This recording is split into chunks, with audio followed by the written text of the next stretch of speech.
আসসালামু আলাইকুম, সবাই কেমন আছেন? আশা করি সবাই ভালো আছেন। এই দেখেন, সৌদি আরবের মরুভূমির মধ্যে এই যে অলিভ অয়েল, যেটা জৈতুনের মাজরা বলা হয়, আর এখানে দেখেন এই জৈতুনগুলো উঠিয়ে এই রোদের মধ্যে শুকাইতে দিয়ে রাখছে। দেখছেন, এই যে দেখেন পুরাই জৈতুন রোদের মধ্যে শুকাইতে দিয়ে রাখছে, কারণ এইগুলোর মধ্যে পানি আছে।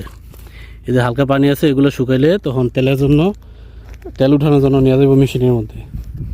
এই যে দেখেন প্রচুর পরিমাণ জৈতুন উঠাইয়া এখানে সরাইতে দিয়ে রাখছে। আবার এই দেখেন ক্যারেটের মধ্যে নিয়ে রাখছে। এই যে প্রত্যেকটা ক্যারেট ফুল করে রাখছে। এই যে দেখছেন প্রত্যেকটা ক্যারেট জৈতুন দিয়ে ফুল করে রাখছে। আর এই হচ্ছে জৈতুনের মাত্রা, এটাতে উঠা হয়েছে সবগুলো জৈতুন। পৃথিবীর শ্রেষ্ঠ তেল যেটা অলিভ অয়েল, জৈতুনের তেল বলা হয়, এটা হচ্ছে সেই জৈতুন। তো আমার এই চ্যানেলটিকে যারা দেখবেন অবশ্যই তারা সাবস্ক্রাইব করবেন, আর ভিডিওটি ভালো লাগলে লাইক ও শেয়ার করে দিবেন। আসসালামু আলাইকুম।